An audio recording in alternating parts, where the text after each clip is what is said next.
Hi, it's Fias Tarot. Hello, Capricorn placements. So, rest of November, ano pa ba ang parating pagdating sa money and sa love? Okay? So, again, before tayo mag-start, kung hindi ka pa nakakapag-subscribe, please do subscribe and hit the notification bell para lagi po tayo maging updated sa mga mangyayari pa lang. Okay? And syempre, kung may tanong po pagdating sa private reading and sa ating mga charms, just message me sa akin pong FB page for more info. And ganun din po again pagdating sa ating mga items po yung ating mga charms. So tayo ay magke-cleanse muna ng kauntian. Okay, so yung ating mga charms, so ito yung isa, yung ating cord cutting, yung pangalis po ng blockage. Okay, kung meron kayong mga charms kahit hindi galing sa akin, okay, pero ang napapansin ninyo is parang walang nangyayari, walang pumapasok, parang wala lang, then there's something. Okay, pwedeng meron kayong blockages. Okay, so ganun din pagdating po dito, sa ating mga charms rin. Yung ating 2-in-1, love and money, and itong ating grantor. So, same sila na merong may po-provide sa'yo. So, yes, meron niyang may po-provide, pero again, kung meron kang blockage, nandyan lang yan sa frequency mo. Okay? So, anong kailangan gawin? Tanggalin ang blockage. Okay? So, ano po ang pantanggal? Ito. Okay po. Yun lang. Ganun lang kasimple yung ating cord cutting. Okay? This is panglahatan. Pwede sa kaperahan mo, sa love life, mga ganyang bagay. Anything na nagbibigay ng blockage. Okay? Tatanggalin ito. Anything. Kahit sino pa. Okay? So, yun po. Ito naman, yung ating 2-in-1, love and money. Excuse me. Meron tong citrine stone. Okay, ano bang meron sa citrine stone? This is a money magnet. Okay? Money magnet ang citrine. And, madalas tinatawag pong merchant stone. Okay? Na pwedeng sinisikreto ng mga nagbi-business. Okay? Kasi ginagamit rin nila yan. I don't know kung sinishare nila sa inyo yun, pero ako mag-share ako sa inyo. I-share ko yun sa inyo, Yung citrine stone, makakatulong yan pagdating sa kaperahan. Ganun din po sa love. So yan po, ayan yun. So kung lalaki ka, gusto mo nito, ilagay mo sa red pouch, walang problem. Okay? So ito naman yung grantor. So si grantor necklace, yes, meron doon ipo-provide tulad nito. Okay, sa love and money. Pero ito, mga specific po. Mga minamanifest mo and mga wini-wish mo. Okay, yun si grantor. Again, katulad rin nun, kung meron kayong mga blockage, hindi papasok. Pero kung wala, edi good. Okay, so this is unisex, made to order si grantor. Okay, and aside po doon sa mga minamanifest at wini-wish mo, meron pa tong surprise sa'yo. Okay, at least twice per week. Diba? Huwag nyo nang sayangin. Oo. And syempre, again, if you're interested, pagdating po sa ating mga evil eye protection, they're all available. Yung ating ring is adjustable. Wala na pong kailangang isend na mga sizes. Okay? Yung ating namang necklace is ganito. This is unisex. Okay? Meron siya dyang blue stone sa kanyang center. Okay? And meron din tayong bracelets. Yes. And, diba, ang dami.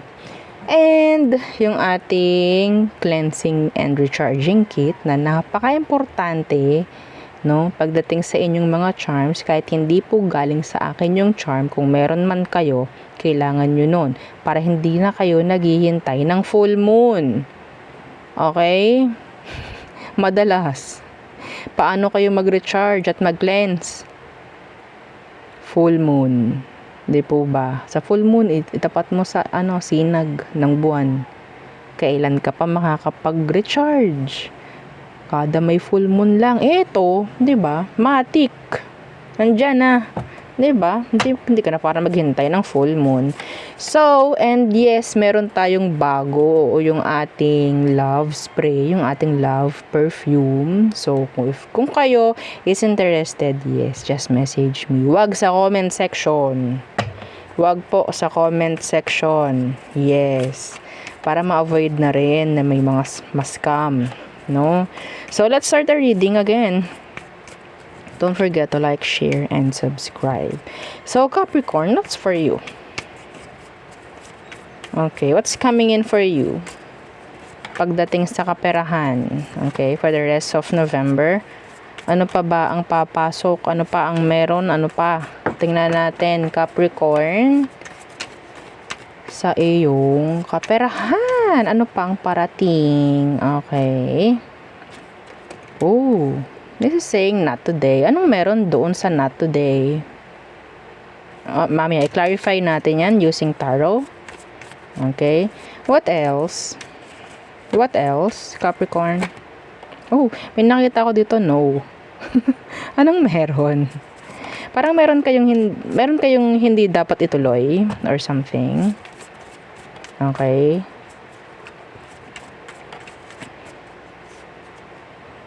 Entrap. Okay, so this is like side hustles, mga ganyan. Okay po. So, another way para magkaroon pa ng income, no? So, for me, may chance na meron kayong mga bagong susubukan, no? Para mas dumami ang income. Yes, wala namang problem. Yeah. What else? Budget. Okay, budgeting. One more. For Capricorn, for the rest of November, what else is coming in when it comes to their money? Competition.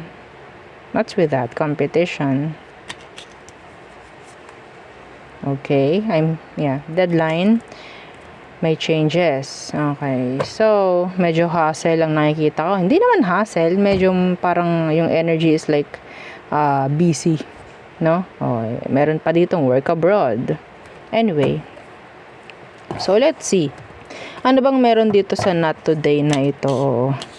Nakaka-intriga yan, no? Oo. Anong meron dito sa not today for Capricorn placements?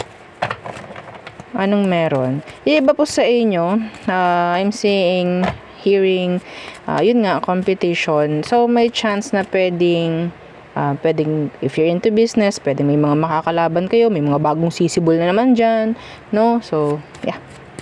Not today. What's with this? Not today. Anong meron dyan sa not today na yan? Oh, the Tower. This is like a sign. A sign. So a sign.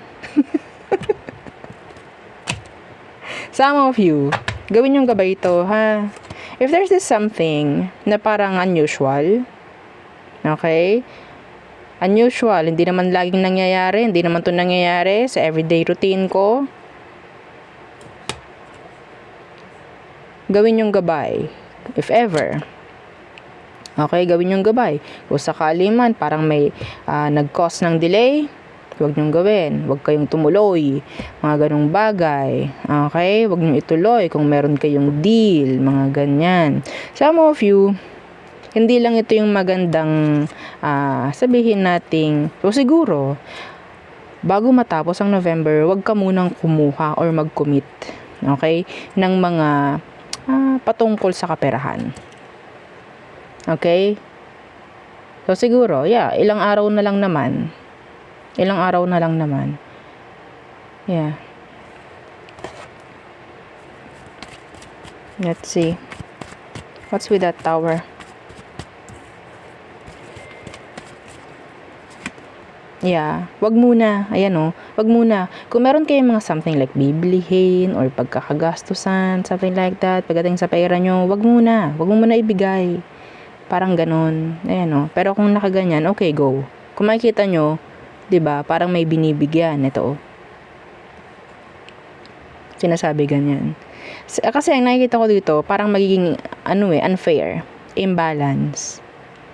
Hindi sila magiging fair sa'yo kung sakali man ituloy mo. It's like, hindi magandang deal. Okay? Lalo na nga po, no, pagdating sa work. Kung meron kayong, current work, current job. Okay? Some of you, this is absent. Yeah, see, the Lovers Universe, it's like, ayoko na muna makipag-deal or makipag-partnership whatsoever. Okay, palipasin muna natin itong November. November. Okay, so,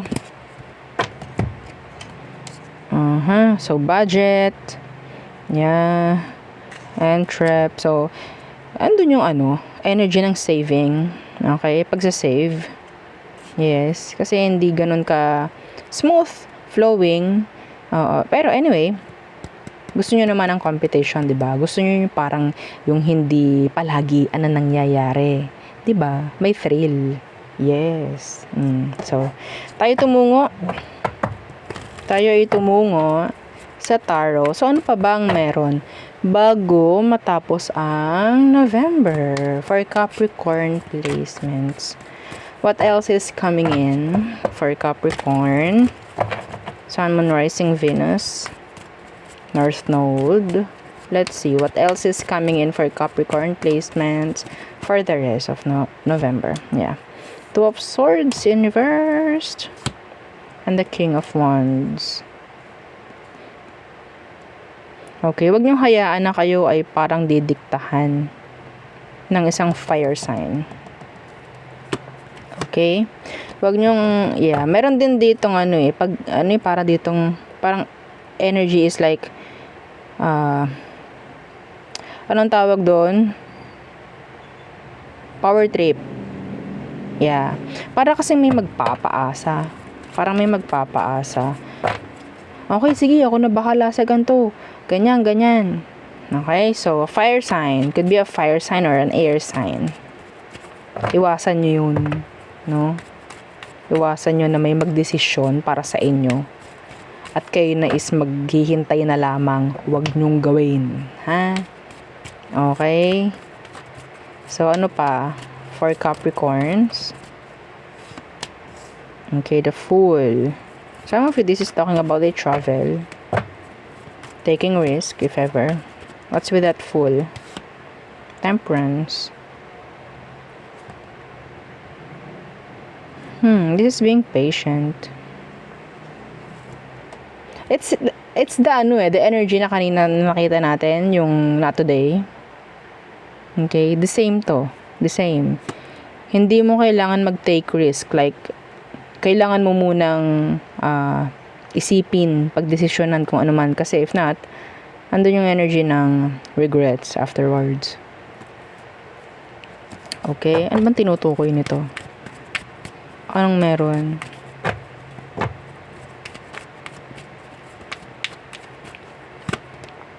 Yeah, the Page of Swords. Anything siguro na sabihin natin kailangan pa ng mas madaming pag-aaral. Okay? At pagsusuri. Okay? Hindi sinasabi na ikaw is umakrak ka kaagad or gumaw ka kaagad or what. Okay? So, lalo na kung magpapakawala po ng pera. Yes. Some of you, meron ditong energy ng stalking. Or a stalker. Somebody will, like, sabihin natin, gagawa ng action na hindi masyadong pinag-isipan. I don't know kung ano yon. Pwede kasing may malalaman lang sila, ganyan, ganto. And then, magre-reach out sa'yo, pero hindi nila alam kung ano yung tunay. Parang okay, may narinig lang ako about you, gusto ko lang i-clarify. Parang ganon. So, wala na silang bala kung ikaw is magtatanong pagdating sa kanila. Saan mo ba narinig yan? Wala lang. Yan, mga ganyang bagay. Okay. The Magician in reversed. Ooh. What's with that? The Two of Cups in reverse. Ooh. Some of you has blockages. Yes. Some of you. The Wheel of Fortune is here. Some of you, may mga blockage po, no? Lalo na pagdating sa connection, sa love. Yeah, the Magician in reverse, the Two of Cups in reverse. Some of you, I'm hearing, kailangan mo na talaga na parang mag-disconnect sa frequency from a water sign or a Virgo. Yes. Disconnection. Notice. Disconnection. Not this. Okay. Six of Swords, yeah. Para mag-move forward ka. Okay? Kasi kung hindi, ang mangyayari, see, healing. Ang mangyayari kasi, para kang may stuck. Yes, para kang may stuck. It's up to you. It's up to you. Kung gusto mo, ikaw ay totally ma-disconnect na from those people, from those connection, then, good, no? Kung ikaw is makakadesisyon. Kung hindi, asahan mo pa rin yung stagnancy. Okay? So, let's go sa iyong love. Oo. Okay. So, what's coming in? What's coming in? When it comes to love, for the rest of November, para sa mga Capricorn placements. Okay. Let's see. Capricorn again. Don't forget to like, share, and subscribe. Capricorn, anong meron? Yeah, anong meron? Anong parating? Sinong parating? Okay, ngayong November. Bago mag-end ang November, meron bang parating? The Seven of Cups. Hindi lang to isa. Okay? Hindi lang to isa. Somebody will cause you confusion. For some of you. Death. Some of you may chance na pwedeng darating sa punto na makikipaghiwalay kasi magulo na. Yeah, the Ace of Swords, magulo na. The Ten of Cups in reverse, hindi na okay. Pero ano bang darating? Yes, pwede ngang separation. Some of you, this could be having options. Okay? Pwedeng offers, mga ganyang bagay. We have here a Scorpio and the water sign, Cancer, Scorpio, Pisces.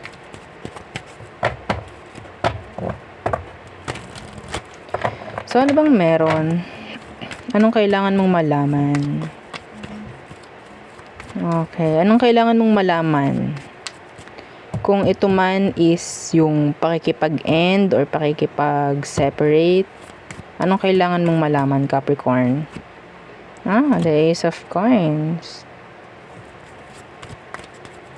There's this a new beginning still. What's with that Ace of Coins in reverse, the Empress in reverse? Some of you, ang nakikita ko dito is sabihin lang nating practicality. Okay? Practicality or energy of nandun nga yung benefits, or this could be pwedeng money base. Okay? Money base. Yeah, there's a lot of drama here. Parang accepting kung anong meron. The Empress is here in reverse. So, there's no growth. If ever. Yeah. Okay, let's see. Ano bang meron? Ano bang tingin niya sa'yo, Capricorn? Ten of Cups. Okay. Nagpa-provide ka ng happiness. Nagpa-provide ka ng something pagdating sa connection. Some of you, meron kayong family. Yeah. The Five of Coins. Hindi ka para alisan. Hindi ka para layuan. Andun pa rin yung needs ng person. Okay? Sabihin natin ang tingin niya, ang tingin niya sa'yo is ganun nga. No, hindi ka para alisan, layuan. Ano bang tingin mo sa kanya, Capricorn? Let's see. Anong tingin mo sa kanya? The Eight of Swords. And the Ten of Coins in reversed. Baliktad naman kayo. Okay, you feel stuck. Gusto mo makarelease. Yeah, parang hindi na okay. It's like sira na. lagi lang siyang gumagawa ng kung ano man na pag-iisipan. There could be third party involved if ever. Okay? Or parang hindi na ganun ka timbang yung sitwasyon. Yeah. So, ang nakikita ko dito, lagi namang may another chance ay, Ace of Coins. Pero the Empress is here in reverse. Meaning, sabihin nating may mga dapat i-address dito. Dapat may mga issue na pag-focusan or na-fix. Okay? There's issue here. Alam mo, wala namang problem sa'yo yung person. I mean, wala ka namang problem. Maybe, vice versa or flip yung energy. Okay? Pero ang tingin sa'yo ng person mo is hindi ka dapat alisan. Nagpo-provide ka pa rin ng something, happiness from them, to them. Pero ikaw, nakikita mo sa kanya is wala. Bakit ganon? Anyway,